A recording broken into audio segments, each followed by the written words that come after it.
अस्सलाम वालेकुम नाजरीन, खुश आमदीद। और थोड़ा सा इंतज़ार आपको करना पड़ा और उसकी वजह ये थी कि हम आज तैयारियां कर रहे थे प्रोग्राम के अलावा भी कुछ, वो मैं आपको थोड़ी देर में बताता हूँ कि हम और क्या तैयारियां कर रहे थे। पहले ये बताता चलूँ कि प्रोग्राम हर जुमेरात को हम आपके लिए लेके आते हैं और ये प्रोग्राम आप एक वक्त ना सिर्फ डायबिटिक्स इंस्टीट्यूट पाकिस्तान के फेसबुक पेज पे देख सकते हैं, बल्कि आप विलिंग वेज के फेसबुक पेज पे भी एक वक्त ये प्रोग्राम देख सकते हैं। प्रोग्राम क्या है?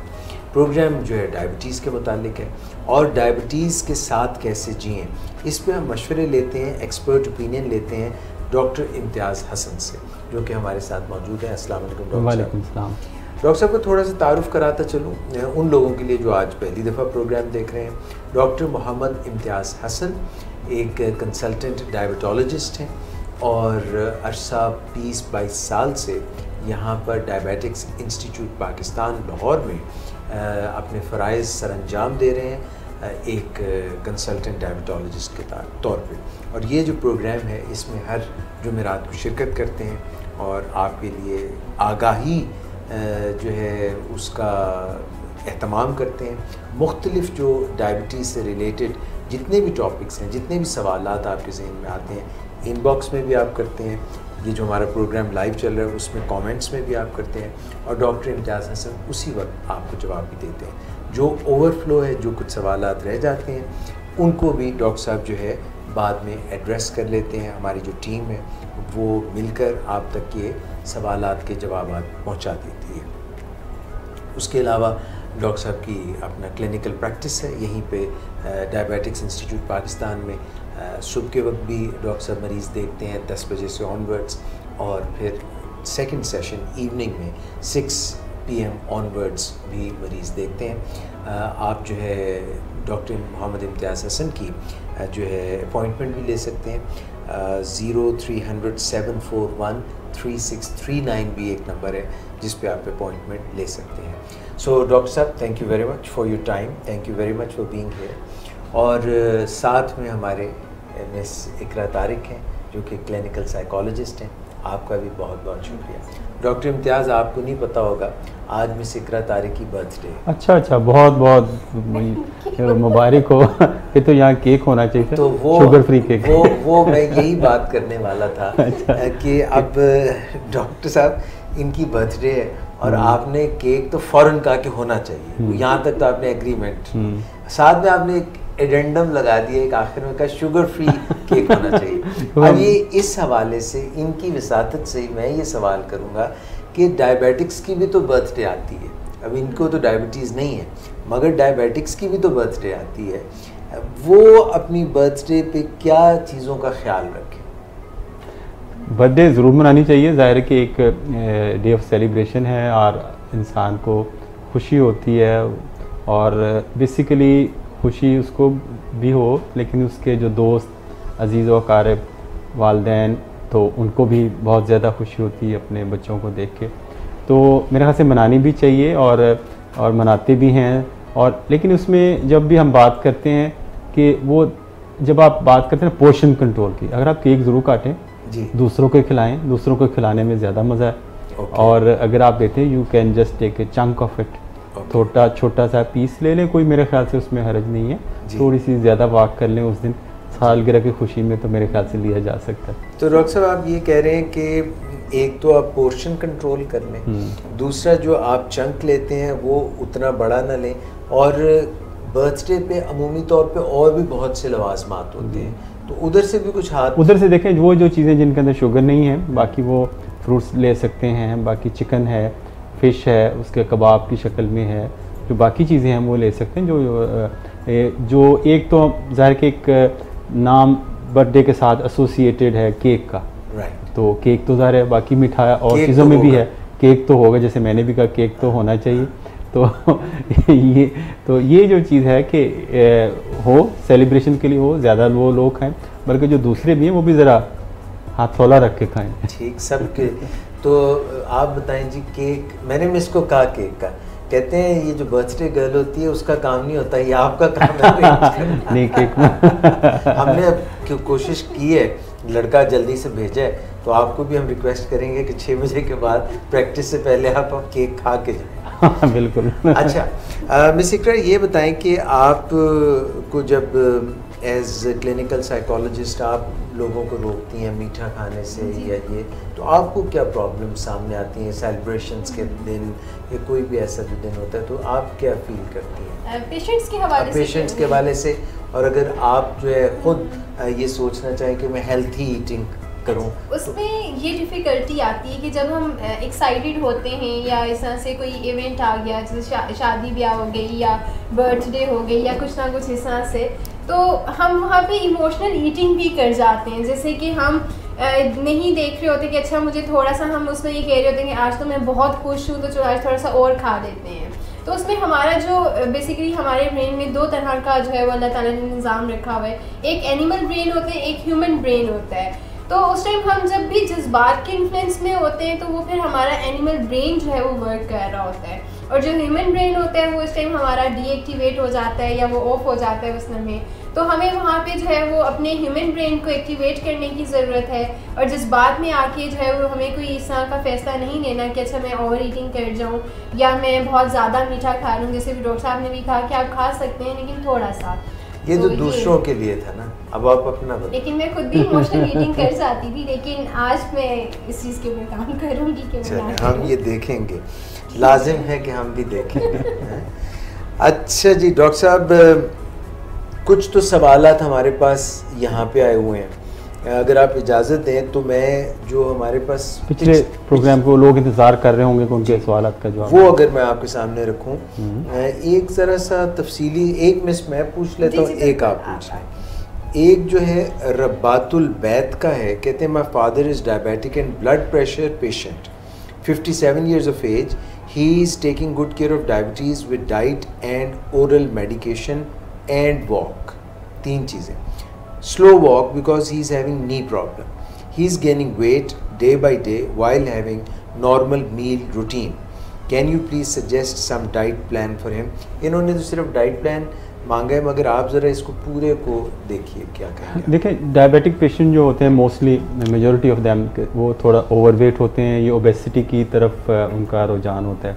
तो हमें इस बात का ख्याल रखना पड़ता है जब ख़ास तौर पे अद्वियात को हम प्रिस्क्राइब करते हैं कि पेशेंट को कौन सी अद्वियात दी जाए। तो जो डायबिटिक अद्वियात हैं वो 2 किस्म की हैं, कुछ तो हैं वो अक्सरियत उनकी ऐसी है जो वज़न को बढ़ाती है, और कुछ अद्वियात ऐसी हैं जो वज़न को कम करती हैं, जैसे मेटफॉर्मिन। तो हमें चाहिए कि जो मेटफॉर्मिन की मिक़दार को ज़्यादा रखें और उसके साथ जो है हम कंट्रोल जो है वो करने की कोशिश करें, और बाकी अद्वियात दी जाए उसकी उनकी मिक़दार कम से कम रखी जाए।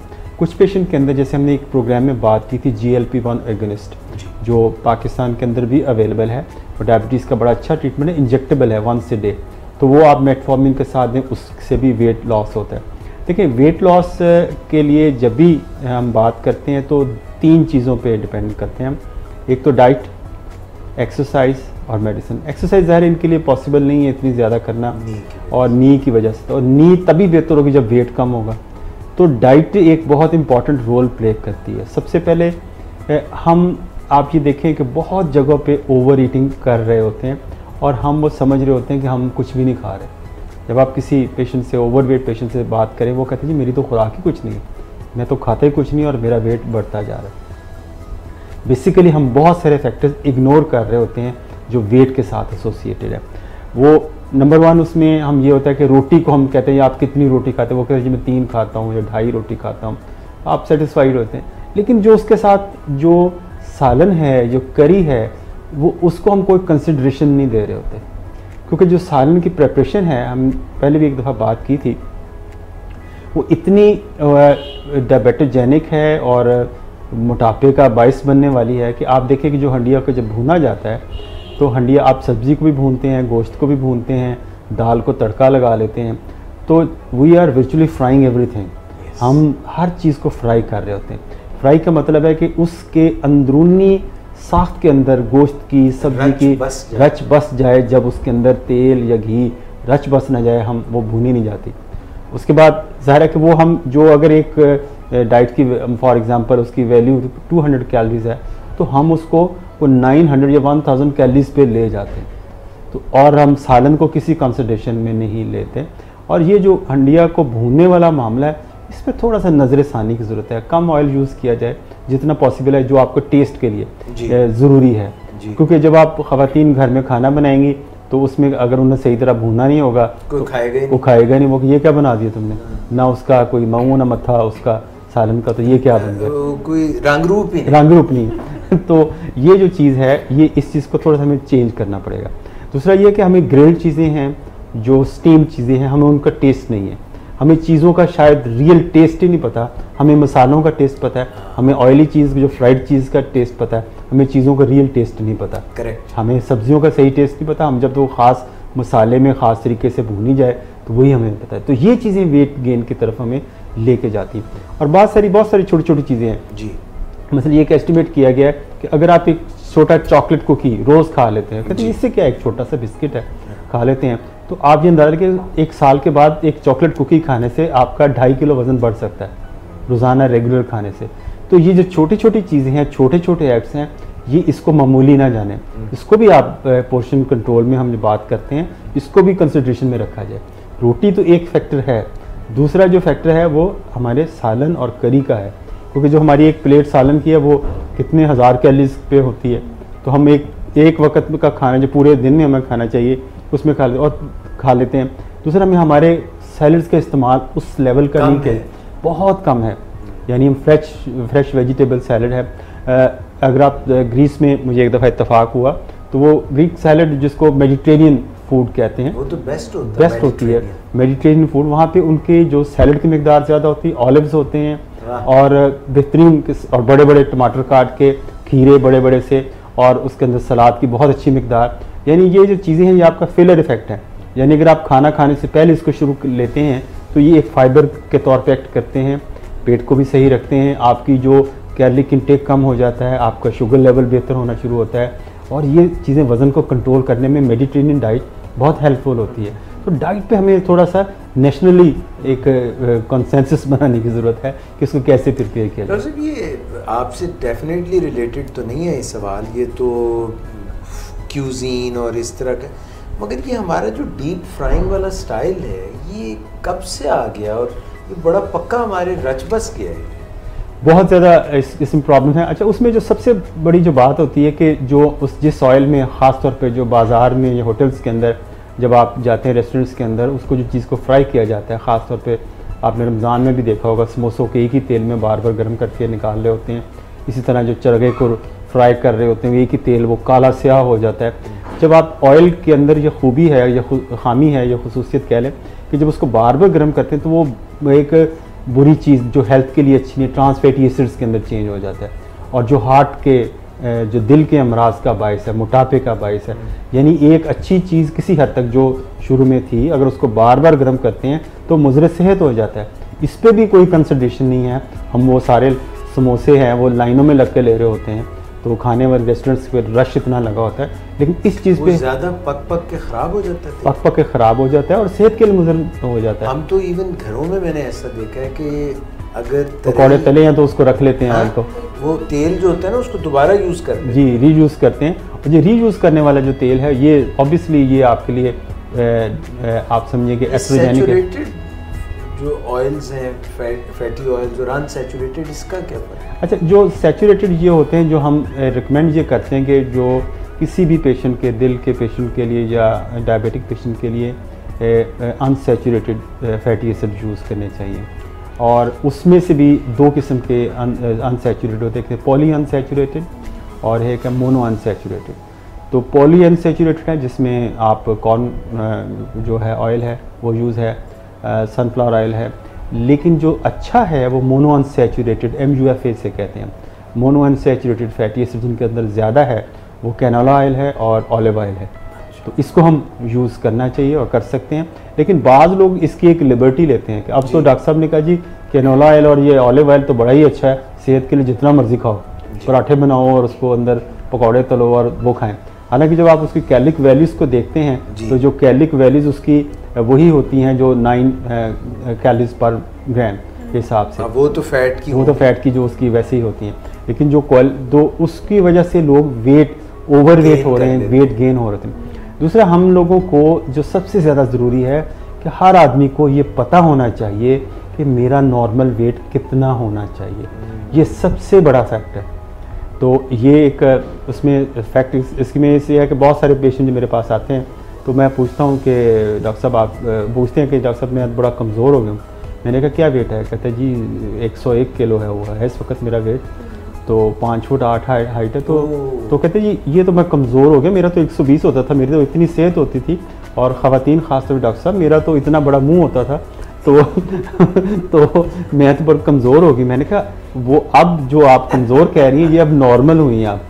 तो जो एक तो पेशेंट मुझे कहने लगे कि जी 100 किलो तो मर्द का वेट होना चाहिए ना, अब 100 किलो से कम क्या सजता भी नहीं है।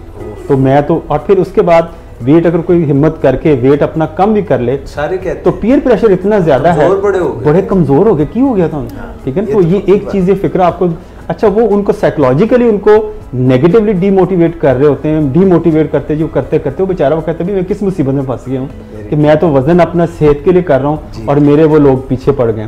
तो एक जनरल एटीट्यूड जिसमें अवेयरनेस, जिसके जैसे प्रोग्राम्स हैं कि वेट के बारे में हमें अवेयरनेस होनी चाहिए, मेरा वेट कितना होना चाहिए और मुझे क्या क्या चीज़ें मेरे लिए खानी चाहिए, क्या नहीं खानी चाहिए। तो डॉक्टर साहब अब तो मेरा ख्याल है नेट के ऊपर पता चल सकता है कि अगर किसी का हाइट 5 फुट 8 इंच है, मर्द है, तो उसका मीडियम फ्रेम है तो कितना वज़न होना चाहिए।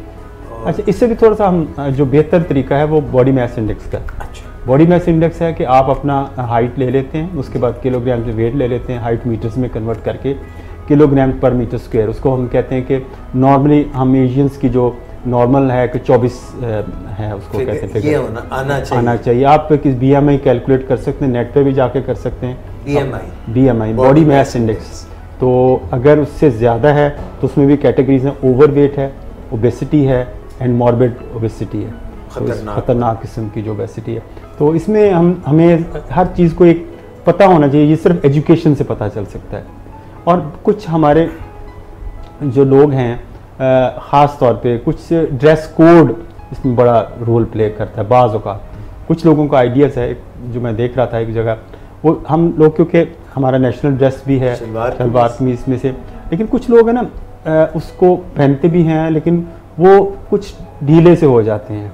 कुछ ममालिक के अंदर जहाँ बड़े बड़े वो चोगे से पहने जाते हैं वहाँ भी लोग ओवर वेट होते हैं, क्योंकि उनको जब आप ट्राउज़र पहनते हैं, पैंट पहनते हैं, आपको अपना वेस्ट साइज़ पता रहता है, ये मुझे पैंट जो तो आ रही थी अब आई तो टाइट हो गई है, तो ठीक है। तो ये चीज़ें, बाकी वो चोगा या इस किस्म के हमें नहीं पता चलता। डॉक्टर इम्तियाज़, अगर तो बेल्ट है और उसमें सुराख है तो वो तो पता चलता है, तो अगर नाला है तो उसका तो नहीं पता चलता है ना। तो अगर वो है उससे हज़ार बंद से नहीं पता चलेगा कि आपका वज़न बढ़ रहा है, आपकी वेस्ट लाइन बढ़ रही है।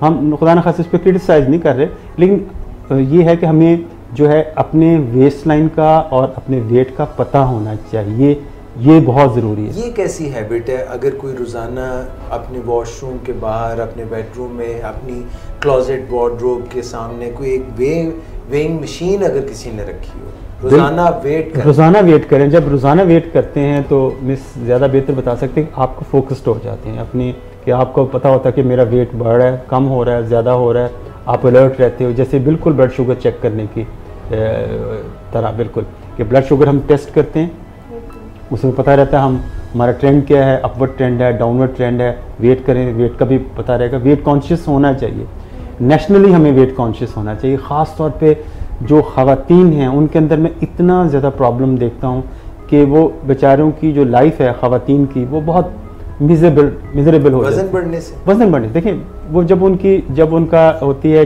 चाइल्ड बेयरिंग एज में होते हैं, बच्चों की वजह से वो अपने आप पे ख़ास तवज्जो नहीं देते, घर पे उनकी तवज्जो मरकूज़ होती है।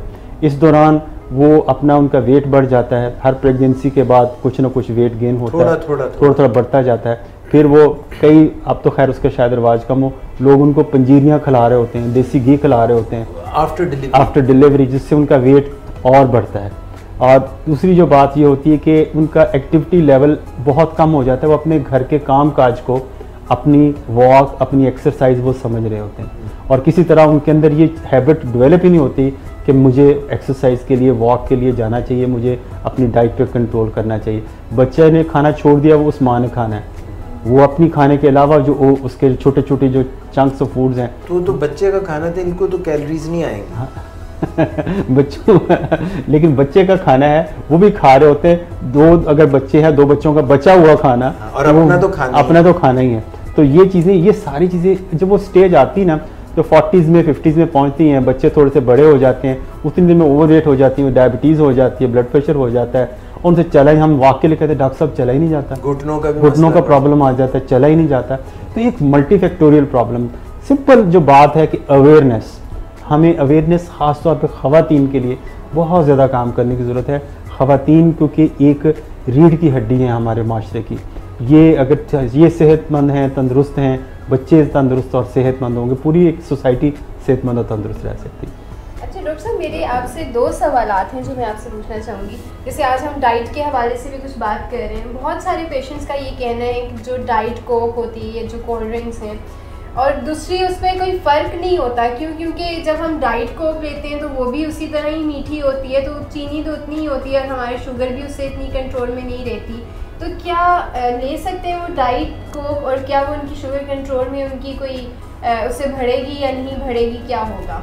देखिए रिसेंटली जो अभी जो बात ये है कि डाइट मशरूबात के बारे में एक कंसेंसस ये बना हुआ है कि ये वेट बढ़ाते हैं, उससे वेट बढ़ता है और शुगर कंट्रोल में कोई ख़ास हेल्प नहीं करते।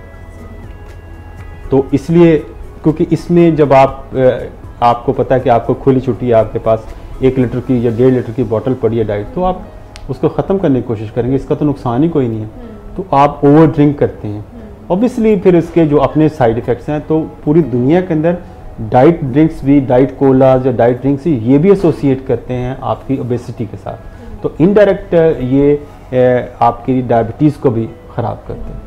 अच्छा, तो एक डायबिटिक पेशेंट को क्या वो हफ्ते में 1 दफ़ा डाइट कोक ले सकता है या नहीं ले सकता, या महीने में 1 आध दफ़ा? लेने को तो ले सकता है, देखें उसमें हम मना तो नहीं कर सकते, लेकिन इसमें जो सवाल बहुत सारे मैंने इनबॉक्स भी चेक कर रहा था, आर्टिफिशियल स्वीटनर्स के बारे में काफ़ी ज़्यादा क्वेश्चन है कि आर्टिफिशियल स्वीटनर्स कौन से हम ले सकते हैं। तो आप ले सकते हैं, जिसमें जो सबसे जो नुमाया है वो सुक्रोलोज है। देखें जो चीनी का नाम है सुक्रोज, केमिकल नाम है सुक्रोज है, तो जो सुक्रालोज है ये उसका एक डेरिवेटिव है, यानी उससे एक निकाला हुआ मरकब है जो मीठा है और जो लिया जा सकता है। लेकिन आजकल जो दुनिया के अंदर एक पॉपुलर हो रहा है वो स्टेविया प्लांट की जो शुगर है, यानी प्लांट ओरिजिन का जो मिठास है, स्टेविया प्लांट पाकिस्तान में भी अवेलेबल है।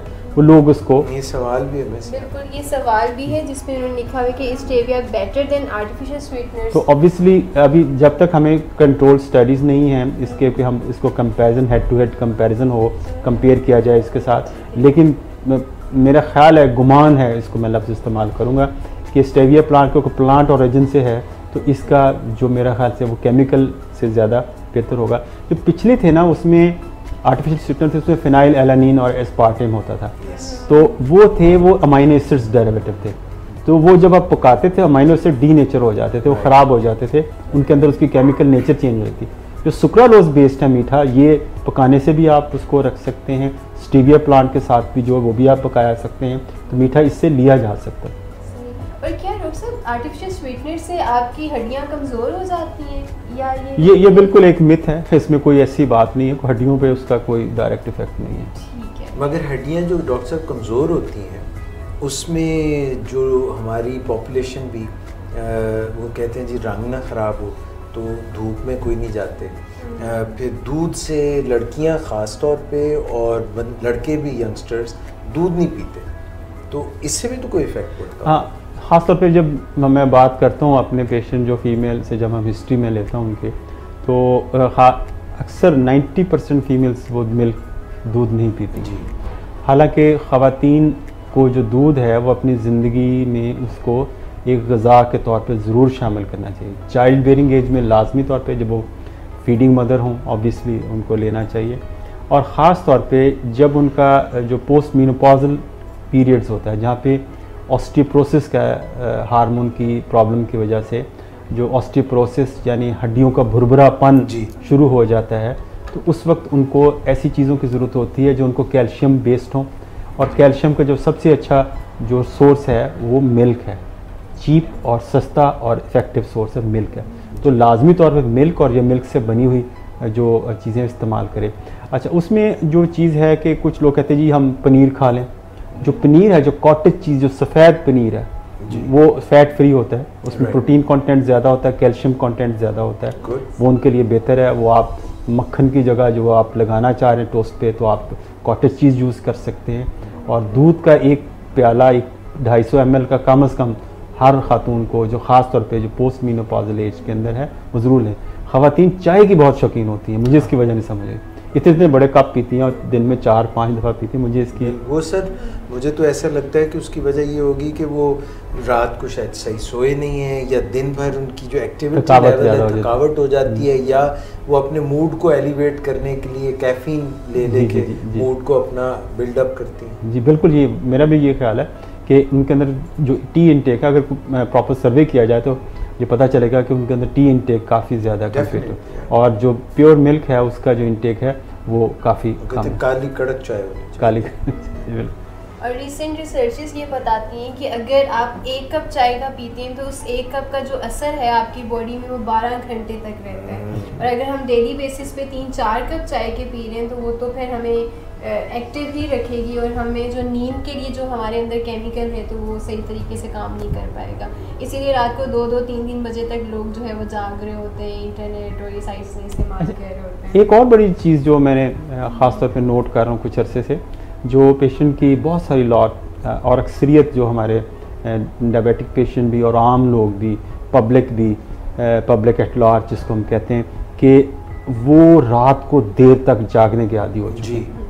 और मेरा ख्याल है कि कोई ऑन एवरेज अगर देखा जाए 3, 2:30, 3, 3:30, 4 बजे से पहले सोता नहीं। और कुछ लोग बड़े फ़ख्र से बताते हैं जी मैं सुबह फजर पढ़ के सोता हूँ, तो सारी रात जागता हूँ। तो जब आप रात को जागते हैं, ऑब्वियसली आप मंचिंग को प्रमोट कर रहे हो, तो कुछ ना कुछ आप खा रहे होते हैं, ठीक है, तो कुछ ना कुछ खा रहे होते हैं, कुछ पी रहे होते हैं। जो हमारे यंग बच्चे हैं वो डील्स मंगवा रहे होते हैं, KFC की कोई भी किस तरह की जो हम चिकन है, फ्राइड चिकन की उसके डील्स हम पिज़्ज़ा है, बर्गर सारे चल रहे होते हैं। और ख़ास तौर पर उसका जो नेगेटिव इफेक्ट होता है कि आप अपने बायोलॉजिकल क्लॉक को रिवर्स कर रहे होते हैं। वो सोने के टाइम, यानी जो हमारे दिमाग के अंदर एक क्लॉक है जिसको हम बायोलॉजिकल क्लॉक कहते हैं। यानी वो सूरज की रोशनी के साथ हमें चलता है जी, ठीक है, सूरज की रोशनी के साथ चलता है। यानी हम कि जब दिन को जब जागते हैं तो हमारा सिस्टम और होता है, हमारे अंदर हार्मोन्स और होते हैं। जब हम रात को सोते हैं हमारे हार्मोन्स और होते हैं। जब रात को जागते हैं तो जो जगाने वाले हार्मोन, इमरजेंसी हार्मोन, वो ज़्यादा बनना शुरू होते हैं।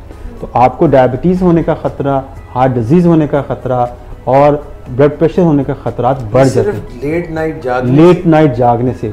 तो ये एक बहुत बड़ा फैक्टर है। वैसे मुझे इसका समझ नहीं आता, हम पाकिस्तान में या कुछ एशियंस कंट्री के अंदर ये प्रॉब्लम है। अगर आप भी USA में रहे हैं, मैं भी जब जाता हूँ, या आप UK में भी आप जाएं या किसी भी यूरोपियन कंट्री में, दुकानें 6 बजे बंद हो जाती हैं, आपको कोई मिलता नहीं है। और वीकेंड्स के अलावा सारे रेस्टोरेंट 10 बजे बंद हो जाते हैं, आपको खाना भी मुश्किल से मिलता है।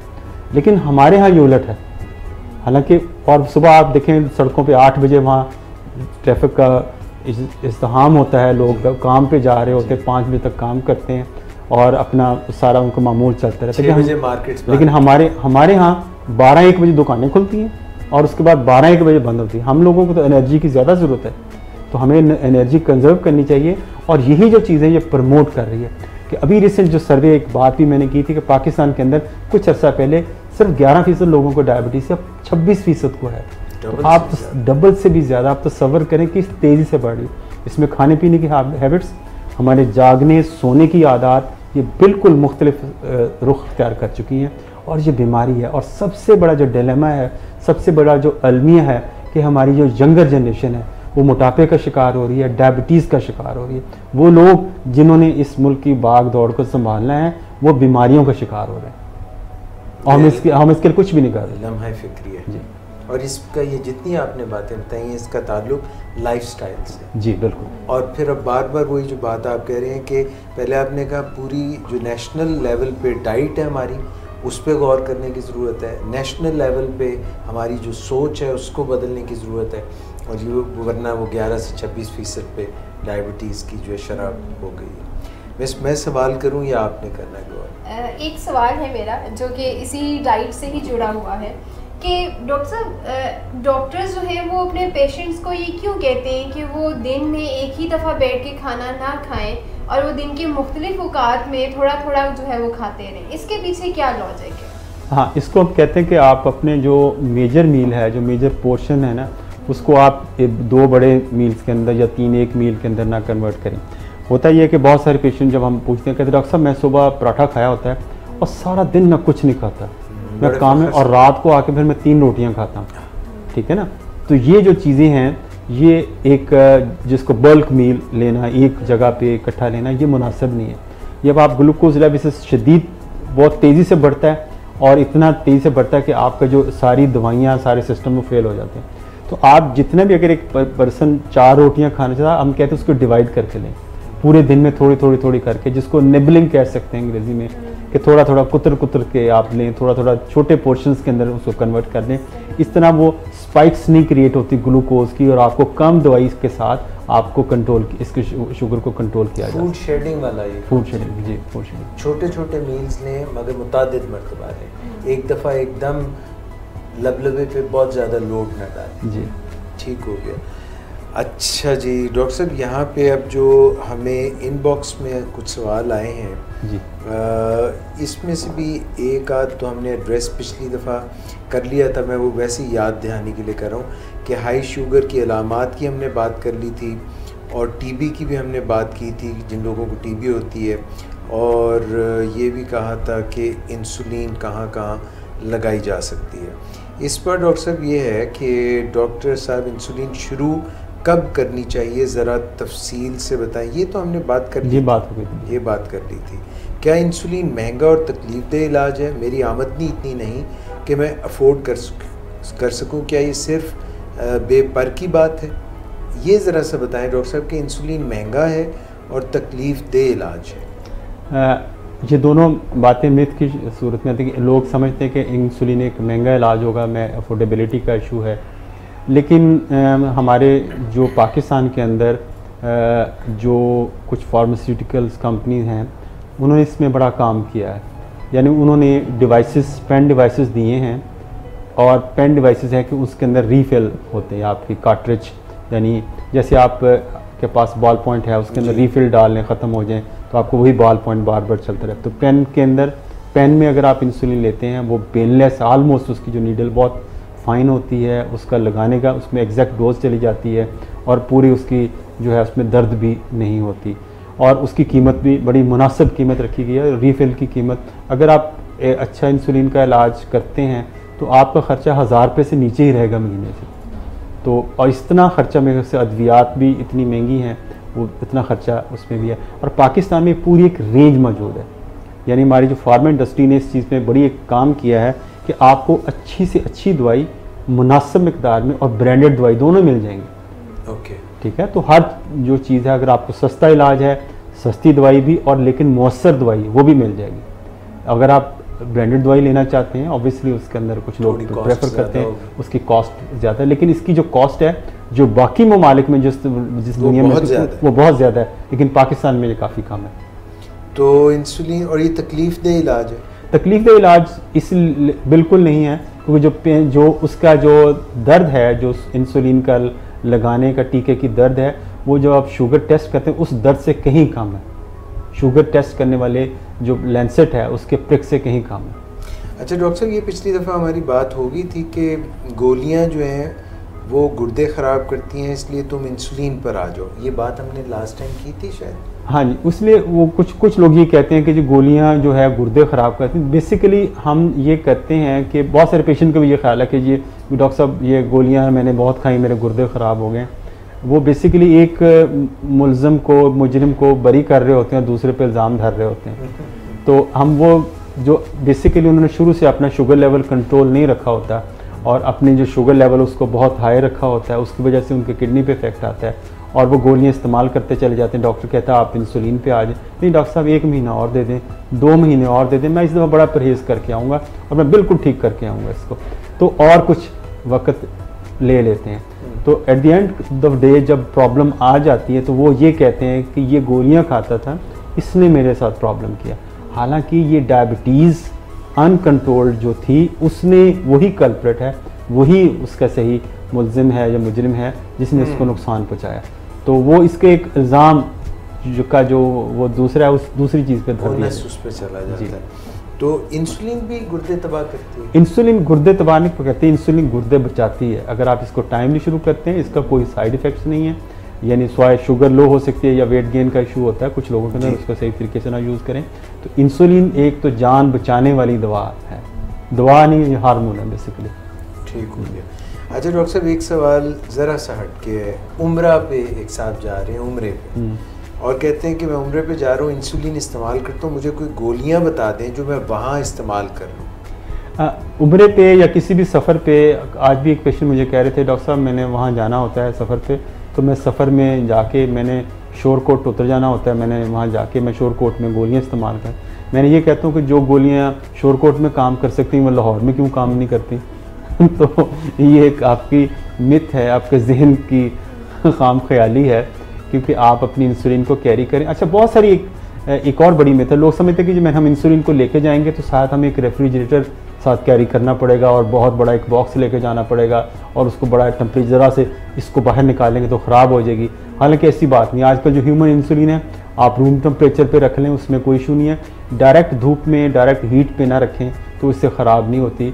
अभी जहाँ पे लोग गाँव में हैं अगर रेफ्रिजरेटर नहीं है, एक स्टडी थी सिंध के अंदर, उन्होंने घड़े के साइड पे रखा जहाँ दरख्त की छाँव के नीचे जहाँ घड़े रखे तो वो ठंडा होता, घड़े के ऊपर रख के उसको रखा गया, या कूलर छोटे से वेल रख सकते हैं, लेकिन डायरेक्ट हीट ना पहुँचे, यानी गाड़ी के डैशबोर्ड में ना रख दें और हीटर के ऊपर ना रख दें। यानी जहाँ पे आप खुद बिल्कुल सुखी हैं, आसानी में हैं, कोई ना गर्मी लग रही है ना सर्दी ज़्यादा लग रही है, तो वही तकरीबन उसके लिए मुनासिब होगा। अच्छा जी एक सवाल और कर लेते हैं मिस, फिर आप पूछ लीजिएगा। इंसुलिन मैंने फ्रीज़र में रख दी, वो जम गई, अब मैं इस्तेमाल कर लूँ, और क्या फ्रिज में रखना ज़रूरी है?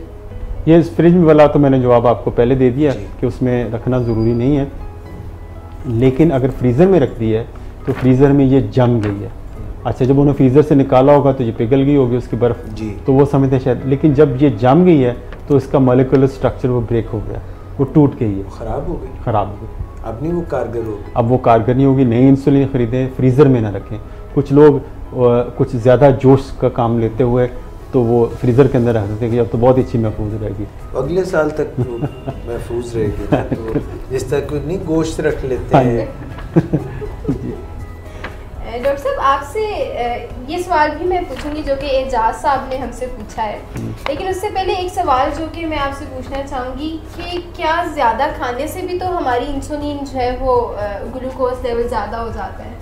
क्या अगर आप बिल्कुल कुछ नहीं खा पी रहे हैं, जैसे कि आप पूरा दिन कुछ नहीं खाते हैं और सिर्फ कोई एक हल्का सा फुल्का ले लिया या बहुत कम मिकदार में कुछ खाया, तो क्या उससे भी आपके ब्लड शुगर लेवल्स के ऊपर कोई आता है फ़र्क?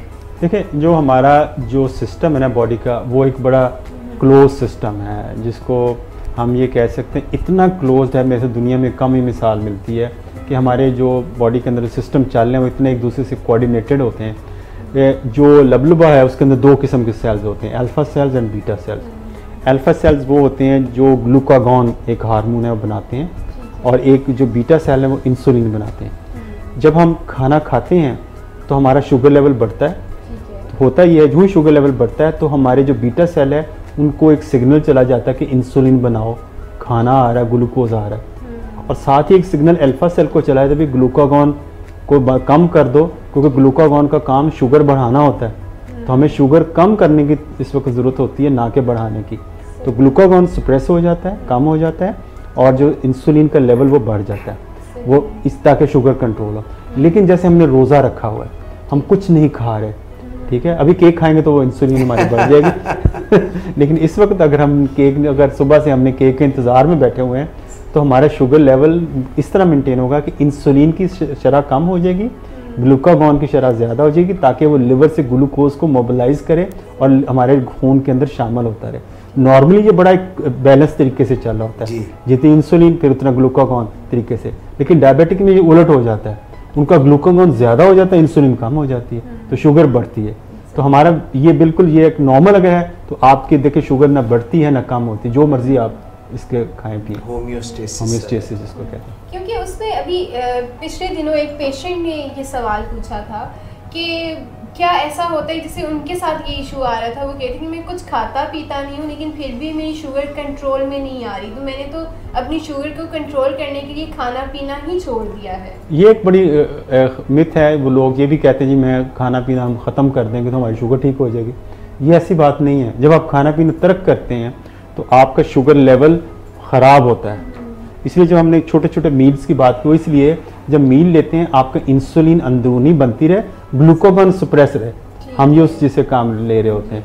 अगर आप नहीं खाना खाते तो आपका लिवर वो एक्टिव हो जाता है, वो ग्लूकोज बना रहा होता है। लिवर को एक एग्जांपल लें कि एक स्टोर हाउस है, एक गोदाम है जिसके अंदर ग्लूकोज भरा हुआ है। तो जो ही खून में शक्कर की कमी होती है, ग्लूकोज की कमी होती है, तो आपका सिस्टम ऐसा है कि ग्लूकोज लिवर से निकल कर सर्कुलेशन में आ जाता है। तो ग्लूकोज लेवल को कोई ख़ास फ़र्क नहीं पड़ता फाके देने से। लेकिन अगर टाइमली खाना खाएं, टाइम पे खाना खाएं, तो इससे ग्लूकोज आपका ज़्यादा अच्छा कंट्रोल होता है, पोर्शन कंट्रोल करके रहें। आज एक पेशेंट ने मेरे साथ वो एक कुछ ना प्रॉब्लम शेयर किया कि डॉक्टर साहब मेरी फास्टिंग उसका देखा शुगर ज़्यादा आता था। तो मैंने पूछा कि आप क्या करते? कहता है ये मैं जब वॉक से होके आता हूँ तो मेरी शुगर बढ़ी हुई होती है। ये एक बड़ा इशू आता है कि बजाय हम एक्सपेक्ट करते हैं कि वॉक के दौरान वॉक करके आएंगे तो शुगर कम होगी। तो मैंने कहा वॉक करने से पहले चेक किया करें और उसके बाद आके चेक करें। होता ये है कि जब वॉक करने जाते हैं, फॉर एग्जांपल एक बंदे की शुगर 110 है, वो अपना वॉक पे चला जाता है, उसकी शुगर नीचे की तरफ जाती है जब वॉक करता है। जब नीचे की तरफ जाती है तो उसका जो सिंपैथेटिक सिस्टम एक्टिव हो जाता है लो शुगर के साथ, लिवर से ग्लूकोज आ जाता है। जो वॉक करके वापस आता है तो ग्लूकोज बढ़ा हुआ होता है। तो ये एक प्रॉब्लम आता है। तो जब थोड़ी सी केयरफुल हिस्ट्री उसको डिग आउट करते हैं तो आपको प्रॉब्लम एरिया पता चल जाता है कि कहाँ पे प्रॉब्लम है। तो इस पेशेंट को तो डॉक्टर साहब जाने से पहले भी एक स्नैक लें। जाने से पहले मैंने यही उनको मशवरा दिया कि कुछ खा के जाएं ताकि आपका शुगर लेवल मेंटेन है, ताकि आपके लिवर वाला जो ग्लूकोज है वो सर्कुलेशन में ना आए। डॉक्टर साहब बनाना जो है लोग उससे बड़ा चलते हैं, मगर एक बनाना जो है वो कैसी डाइट है डायबिटिक्स के लिए? देखिए बनाना अच्छा है, उसका ग्लूकोज ग्लाइसेमिक इंडेक्स ज़रा हाई है। उसको अगर पोर्शन छोटे आधा ले लें, अगर आप छोटे वाले भी तो मिलते हैं, छोटे वाले ले लें और उसके बाद आप उसको मिल्क शेक की सूरत में ले सकते हैं, आधा करके ले लें। पोर्शन कंट्रोल, बात वही आती है कि आप हर चीज़ को लें, इंजॉय करें, लेकिन थोड़ी थोड़ी मिकदार में, जो है कि इंतहा पसंदी से काम ना लें। कि हमने कुछ पेशेंट कहते हैं कि हमें तो तरबूज खाने का मज़ा तब आता है जब यहाँ तक आ जाए। तो सर पूरा 5 किलो तरबूज अकेले खाएंगे? हाँ अकेले खाते हैं, वो कहते हैं इसके बगैर मज़ा ही नहीं आता। तो हम पोर्शन कंट्रोल नहीं करते, हम चीज़ों को टेस्ट नहीं करते, हम कोशिश करते हैं कि उससे पेट भरा जाए जो नुकसानदेह होता है। इजाज़त लें डॉक्टर साहब से, आज फिर केक भी काटना है हमारा। तो doctor Imtiaz, thank you very much for your expert opinion, for your input. और मिस इकरा तारिक, आपको एक दफ़ा फिर से सालगिरह मुबारक। नाज़रीन, इसके साथ ही डॉक्टर एजाज़ कुरैशी को भी इजाज़त दीजिए। अपना बहुत ख्याल रखिएगा और डॉक्टर साहब की जो बताई हुई बातें हैं उनको ना सिर्फ डायबिटिक्स के लिए बल्कि तमाम लोगों के लिए ये एक सेहत की बातें हैं, और अगर हम उनको अपनी ज़िंदगी में शामिल कर लें तो इंशाल्लाह सेहत पूरे पाकिस्तानियों की अच्छी होगी, घर की अच्छी होगी, माओं की अच्छी होगी। Everybody will enjoy a good health, and that will increase the national health of everyone in Pakistan and all the Pakistanis even outside Pakistan.